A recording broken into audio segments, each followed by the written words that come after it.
जय जगन्नाथ राधे श्रीकृष्ण। एही कलिजुगरे जन्म होइथिबा प्रत्येक मनुष्यଙ୍କ जीवनरे जदि किछि दुख कष्ट रोग जदि बढ़िबारे लागिछि, जदि आपण काहाठारे ऋण आछंती बिल्कुल भी सुझी पारु नाहांती, जदि किछि कार्य आपणकर अधारे अटकी जाउछि बिल्कुल भी संपूर्ण भावरे पूर्ण हेउ नाही, जदि शत्रुर भय आपणको दिनकु दिन बढ़िबारे लागिछि, शत्रु को सदा सर्वदा परास्त करने को चाहूँगी, ताहाले मने रखंतु आपणकर जेते मध्य समस्या थाउ ना कहीं क्षणकर सबकिछि समस्या नष्ट होई परिबो। ताहाले मने रखंतु भगवान श्री हनुमानकर एक शक्तिशाली महामंत्र को जदि आपण केवल निज कर्णरे श्रवण करि दियंती 7 सेकेंड मध्य लागिब नाही, आपणकर गोटी गोटी करी गोटे मनस्कामना पूर्ण होइजिबो। यह सत्य अटे। जदि कौनसी भगवान चारि जुगरे अमर अछंती, ताहाले से भगवान हेउची केवल प्रभु हनुमान भगवान। एही भगवान को आपण जदि बिना पूजारे जदि तांको संतुष्ट करबा को चाहुछंती, ताहाले भगवान हनुमानकर महामंत्र को निश्चित भावरे निज कर्णरे श्रवण करि दियंतु। एही मंत्र को आपण निजे न पाठ करि सुद्धा जदि केवल श्रवण करंती, ताहाले मध्य आपणकर गोटी गोटी करी गोटे मनस्कामना पूरण हेबो।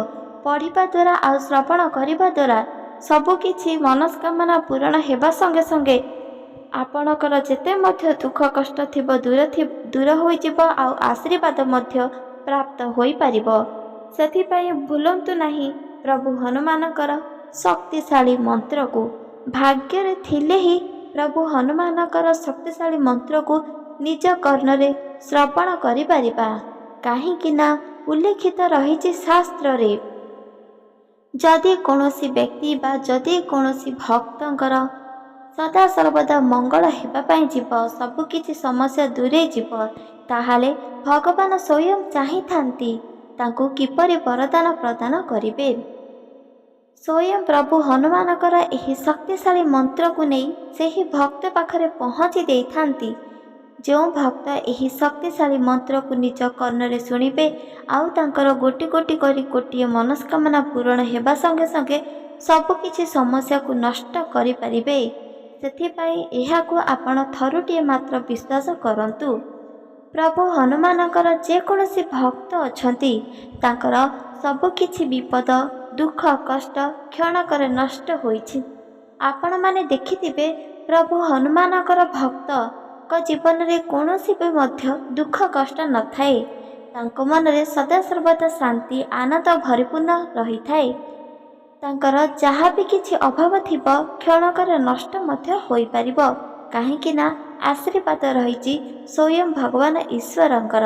सेथिपाई आपण माने मन रखंतु प्रभु हनुमानकर एही शक्तिशाली मंत्र को सुनिबा क्षणी 7 सेकेंड मध्य लागिब नाही, प्रभु हनुमान आपणक पाखक आसी पहुँची जिबे, आपणकर सबकिछि मनस्कामना पूर्ण करिदेबे। यह सत्य अटे। जिए एही मंत्र को संपूर्ण भावरे विश्वास करिछि आ मानिछि, से मानकर भाग्य निश्चित भावरे बदली जाइछि। काहेकि ना प्रभु हनुमान देखंती नाही प्रकृतरे तांको भक्त माने तांको किपरि पूजा आराधना करुछंती। जदि से भक्त केवल निज कर्णरे श्रद्धार सहित भक्तिर सहित प्रभु हनुमानकर महामंत्र को श्रवण करती, ताहाले तांकर क्षणकर सबकिछि समस्या को नष्ट करिथांती। यह सत्य अटे। सेथिपाई एहाको आपण विश्वास करंतु। मने रखंतु मंत्र सुनिला बेले केबे भी एपरि भूल करंतु नाही। काहाको हिंसा गर्व मोह अहंकार थारु सदा सर्वदा दूरे रुहंतु। आपण माने जानिथिबे जेमितिका शास्त्र रे उल्लेख अछंती, भगवान हनुमान केबे भी काहारी मध्य गर्व अहंकार को सह्य करि पारंती नाही। ताकू आशीर्वाद बदल रे अभिशाप मध्य देइथांती, आउ ताकू मार्गदर्शन मध्य करिथांती। सेथिपाई आपण जेतेबेले एही हनुमान चालीसा को पाठ करिवे, मने रखंतु निज मन को पवित्र रखी काहाको मध्य हिंसा गर्व मोह अहंकार करंतु नहीं। एही मंत्र को ଶ୍ରଦ୍ଧାର ସହିତ ଭକ୍ତିର ସହିତ ଶ୍ରବଣ କରନ୍ତୁ। ମନରେ କେବଳ ଭଗବାନ ଶ୍ରୀରାମଙ୍କର ନାମକୁ ନିଅନ୍ତୁ। ଦେଖନ୍ତୁ ଆପଣଙ୍କର ସବୁକିଛି ମନସ୍କାମନା ପୂରଣ ହୋଇପାରିବ। ମନ୍ତ୍ର ସର୍ବଶେଷରେ ଆପଣଙ୍କର ଯେତେ ମଧ୍ୟ ସମସ୍ୟା ଅଛି ମନ୍ତ୍ର ସର୍ବଶେଷରେ କହିଦିଅନ୍ତୁ। ଦେଖନ୍ତୁ ଆପଣଙ୍କର ସବୁକିଛି ମନସ୍କାମନା ଆପେ ଆପେ ପୂରଣ ହୋଇଯିବ। ମନେ ରଖନ୍ତୁ ଏହି ସୁନ୍ଦର ତତ୍ତ୍ୱ। ସଦାସର୍ବଦା ସୁଖରେ ରହିବାକୁ ହେଲେ, ଆନନ୍ଦରେ ରହିବାକୁ ହେଲେ ପ୍ରଭୁ ହନୁମାନଙ୍କର ଏହି ଶକ୍ତିଶାଳୀ ମନ୍ତ୍ରକୁ ନ ବୋଲି ନ ପୂଜା ପାଠ କରି ସୁଦ୍ଧା ଆପଣ ସନ୍ତୁଷ୍ଟ କରିପାରିବେ। ଆପଣଙ୍କର ସବୁକିଛି ମନସ୍କାମନାକୁ ପୂରଣ କରିପାରିବେ। କେବଳ କିଛି କ୍ଷଣ ଶ୍ରବଣ କରନ୍ତୁ। 7 ସେକେଣ୍ଡରେ ଯାହା ବି କିଛି ଚମତ୍କାର ଘଟିବ ଆପଣ ନିଜେ ହିଁ ନିଜ ନୟନରେ ଦେଖିପାରିବେ। ଚାଲନ୍ତୁ ଶ୍ରଦ୍ଧାର ସହିତ ଭକ୍ତିର ସହିତ ସେହି ମନ୍ତ୍ରକୁ ଆମେ ଶ୍ରବଣ କରିବା।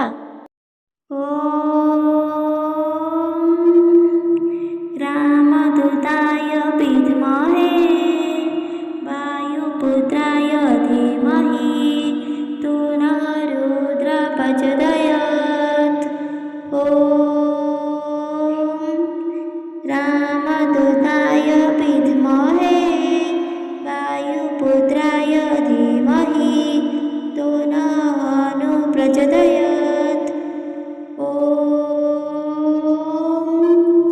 ରାମଦୂତାୟ ବିଦ୍ମହେ ବାୟୁପୁତ୍ରାୟ ଧୀମହି ତନ୍ନଃ ପ୍ରଚୋଦୟାତ୍।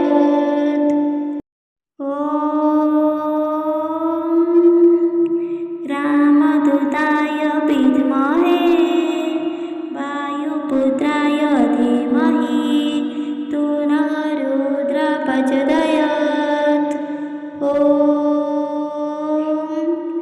ରାମଦୂତାୟ ବିଦ୍ମହେ ବାୟୁପୁତ୍ରାୟ ଧୀମହି ତନ୍ନଃ ପ୍ରଚୋଦୟାତ୍। ରାମଦୂତାୟ ବିଦ୍ମହେ ବାୟୁପୁତ୍ରାୟ ଧୀମହି ତନ୍ନଃ ପ୍ରଚୋଦୟାତ୍।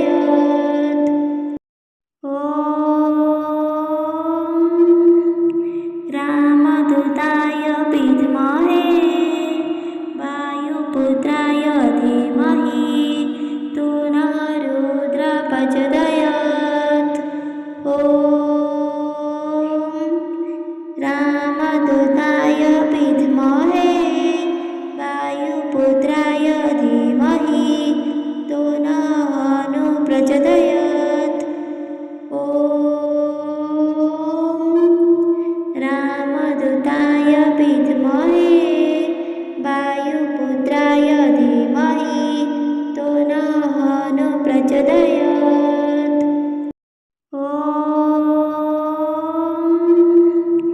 ରାମଦୂତାୟ ବିଦ୍ମହେ ବାୟୁପୁତ୍ରାୟ ଧୀମହି ତନ୍ନଃ ରୁଦ୍ରଃ ପ୍ରଚୋଦୟାତ୍। ରାମଦୂତାୟ ବିଦ୍ମହେ ବାୟୁପୁତ୍ରାୟ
ହରି